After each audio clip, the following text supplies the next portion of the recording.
Good evening बच्चों, मैं दीनानाथ तिवारी आज सीबीएसई बोर्ड क्लास 10th व्याकरण से रचना के आधार पर वाक्य भेद लेकर आया हूँ।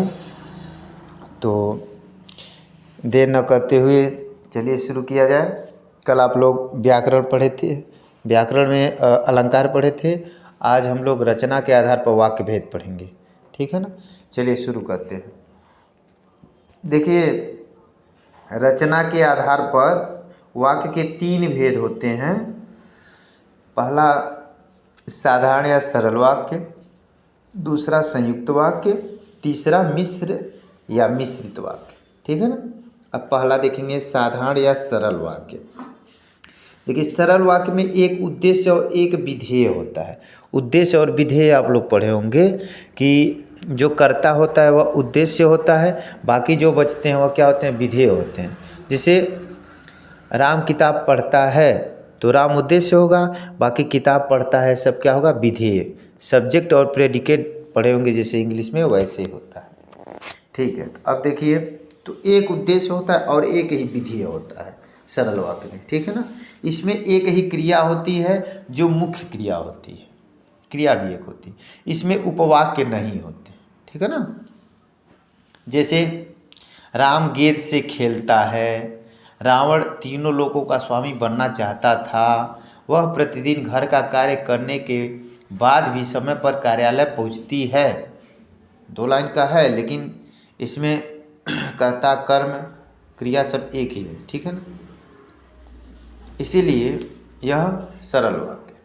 अब देखिए, नोट दिया है कि यह आवश्यक नहीं कि सरल वाक्य छोटे ही होते हैं, वरन वे लंबे भी हो सकते हैं, ठीक है ना। सरल वाक्य लंबे भी हो सकते हैं, तो लंबे वाक्य से ये नहीं समझिए कि यह संयुक्त वाक्य है।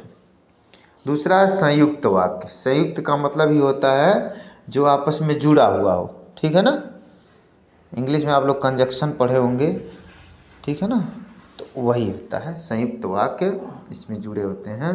संयुक्त वाक्य में 2 या 2 से अधिक स्वतंत्र वाक्य योजक चिन्हों के द्वारा जुड़े होते हैं। देखिए, योजक चिन्ह जो हिंदी में होते हैं उसमें कंजक्शन होते हैं, ठीक है ना। तो वही योजक चिन्ह द्वारा जब 2 या 2 से अधिक वाक्य जुड़े होते हैं तो उसे क्या कहते हैं, संयुक्त वाक्य। देखिए, इसमें योजक चिन्ह कौन कौन होते हैं ये ध्यान में रख लीजिए या लिख लीजिए। किंतु, परंतु, और, तथा, इसलिए, या, अथवा, अन्यथा, अतः इत्यादि, ठीक है ना। अतः इत्यादि योजक शब्द होते हैं। इतना लिख लीजिएगा। इतना अगर आ रहा है बीच में तो समझ जाइए आप क्या है, संयुक्त वाक्य। योजक शब्द समुच्चय बोधक अव्यय होते हैं। समुच्चय बोधक अव्यय आप लोग क्लास 8 में पढ़े होंगे, ठीक है ना। वही योजक चिन्ह होते हैं। जैसे मुझे बुखार था इसलिए मैं विद्यालय नहीं जा सका, ठीक है ना। मुझे बुखार था इसलिए मैं विद्यालय नहीं जा सका। जो इसलिए है यह क्या आपका योजक चिन्ह है, योजक शब्द है, ठीक है ना। समुच्चय बोधक अव्यय। देखिए, दूसरे में वह बाजार गया और उसने सामान खरीदा, और के द्वारा 2 वाक्य को जोड़ा गया है। फिर है मजदूर मेहनत करता है परंतु उसे लाभ नहीं मिलता। परंतु जो है योजक शब्द है, ठीक है ना, इसलिए यहाँ संयुक्त वाक्य। फिर है बादल गिरे तथा अंधेरा छा गया। तथा जो है इस द्वारा जोड़ा गया है। फिर मैंने उसकी बहुत प्रतीक्षा की किंतु वह नहीं आया।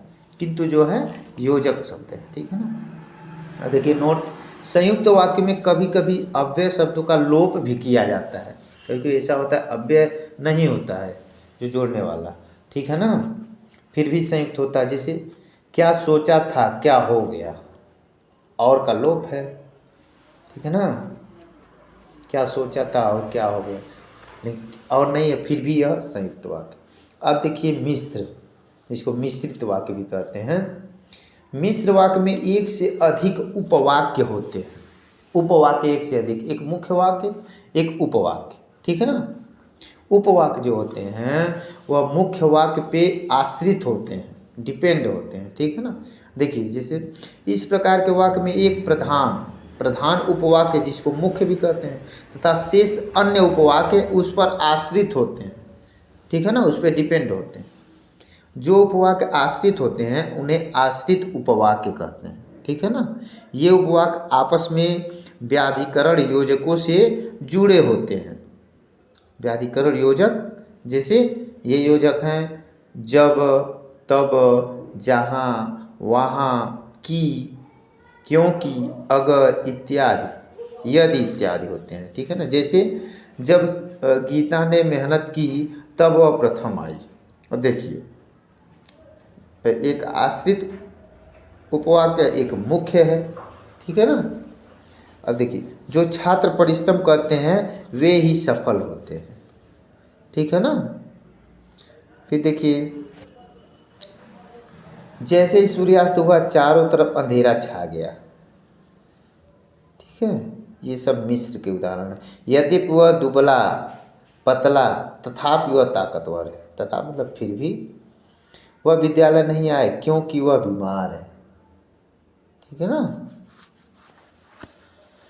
उपवाक्य देखिए एक वाक्य में अनेक उपवाक्य होते हैं जिसमें एक प्रधान तथा शेष आश्रित उपवाक्य होते हैं। मुख्य उपवाक्य की क्रिया मुख्य होती है। जो मुख्य उपवाक्य होता है उसी की क्रिया मुख्य होती है, बाकी उस पर डिपेंड होते हैं। अब देखिए आश्रित उपवाक्यों का आरंभ प्राय जो, कि, क्योंकि, जिसे, यदि इत्यादि शब्दों से होता है। ठीक है ना। देखिए जैसे वह विद्यालय नहीं आया ये मुख्य है। अब इस पे डिपेंड जो है क्योंकि वह बीमार है। ठीक है ना। बीमार उस पर डिपेंड। तो अब देखिए जो आश्रित उपवाक्य का आरंभ होता है वह जो से होगा या की से होगा, क्योंकि से होगा, जिससे होगा, यदि से होगा। ठीक है ना। जैसे गीता तब तक ठीक नहीं हुई क्योंकि गीता अब तक ठीक नहीं हुई क्योंकि उसने दवाई समय पर नहीं ली। तो गीता अब तक ठीक नहीं हुई अब मुख्य वाक्य है, और क्योंकि उसने दवाई समय पर नहीं ली उस पर आश्रित है। ठीक है ना। मिश्र वाक्य में 3 प्रकार के आश्रित उपवाक्य होते हैं। मिश्र वाक्य में आश्रित उपवाक्य 3 प्रकार के होते हैं। मान लीजिए आप पूछ ले कौन सा उपवाक्य है तो आप जान जाइए कि संज्ञा उपवाक्य, विशेषण उपवाक्य, क्रिया विशेषण उपवाक्य और बस 3 होते हैं। ठीक है ना। संज्ञा उपवाक्य देखिए वह उपवाक्य प्रधान उपवाक्य की संज्ञा के स्थान पर प्रयुक्त होता है। जैसे यह उपवाक्य वाक्य में संज्ञा का काम करते हैं। जो उपवाक्य होता है आश्रित वाला संज्ञा उपवाक्य प्रधान उपवाक्य से की योजक द्वारा जुड़े रहते हैं। जैसे क्रिस्टो ने कहा कि वह खाना नहीं खाएगा। वह खाना नहीं खाएगा कौन? क्रिस्टो। ठीक है ना। यह संज्ञा उपवाक्य है। संज्ञा क्या? उपवाक्य कि कृष्ण ने कहा कि वह खाना नहीं खाएगा। वह अर्थात कृष्ण। ठीक है ना। इसका उपवाक्य राजा ने कहा कि युद्ध में जीतना कठिन है। ठीक है ना। अब विशेषण उपवाक्य देखिए यह उपवाक्य प्रधान उपवाक्य की संज्ञा या सर्वनाम की विशेषता बताता है, इसलिए विशेषण उपवाक्य होता है। जैसे यह उपवाक्य संज्ञा या सर्वनाम के विषय में विभिन्न सूचनाएं देता है। जैसे और यह उपवाक्य प्रधान उपवाक्य से संबंधवाचक सर्वनाम जो, जिसके, जिसने, जिसे आदि शब्दों से जुड़ा रहता है। जैसे उस लड़के को अंदर बुलाओ जो बाहर आया। जो बाहर आया, बाहर क्या है? विशेषण। ठीक है ना। यह वही औरत है जिसने कल सामान चुराया था। ठीक है ना। उसकी विशेषता बताई जा रही है। जो मेहनत करता है वह सफलता प्राप्त करता है। ठीक है ना। उसकी विशेषता बताई जा रही है। अब है क्रिया विशेषण उपवाक्य जो क्रिया की विशेषता बताता है। क्रिया विशेषण जैसे ठीक है ना। तो देखिए यह उपवाक्य प्रधान उपवाक्य की क्रिया की विशेषता बताता है। इन उपवाक्यों से क्रिया के घटित होने की, क्रिया कैसे हो रही है घटित, उसकी रीति, समय, दिशा, स्थान, परिणाम, परिणाम मतलब रिजल्ट इत्यादि की सूचना मिलती है। जैसे वह समझता है वैसे कोई नहीं समझता। ठीक है ना। जैसे वह समझता है वैसे कोई नहीं समझता। क्रिया की विशेषता बता रहा है। जहाँ वह रोज जाती है वहाँ मेरा घर है। ठीक है ना। जहाँ वह रोज जाती है वहाँ मेरा घर है। क्रिया की विशेषता बताई जा रही है। वाक्य संश्लेषण दो या दो से अधिक वाक्यों को सार्थक रूप से मिलाना वाक्य संश्लेषण कहलाता है। ठीक है ना।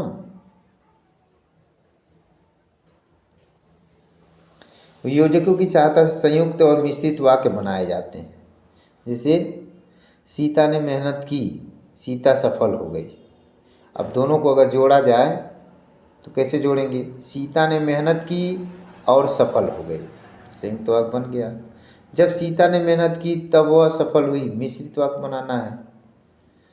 कैसे होगा? वाक्य रूपांतर करने, एक वाक्य का दूसरे वाक्यों में, ठीक है ना। ये मिश्रित भी बन गया कि जब सीता ने मेहनत की तब वह सफल हुई, जब तब। वाक्य रूपांतरण, एक वाक्य का दूसरे वाक्य में रचना की दृष्टि से रूपांतरित होना वाक्य रूपांतरण कहलाता है। ठीक है ना। कभी कभी वाक्य को रूपांतरण करने के लिए भी दे देता है। सरल वाक्य, संयुक्त वाक्य तथा मिश्र वाक्य में, संयुक्त वाक्य सरल वाक्य तथा मिश्र वाक्य में, मिश्र वाक्य को सरल वाक्य तथा संयुक्त वाक्य में। इन तीनों वाक्यों के आपस में रूपांतरण होते समय इसके अर्थ में परिवर्तन नहीं होना चाहिए। ठीक है ना। अर्थ ज्यों का त्यों रहना चाहिए।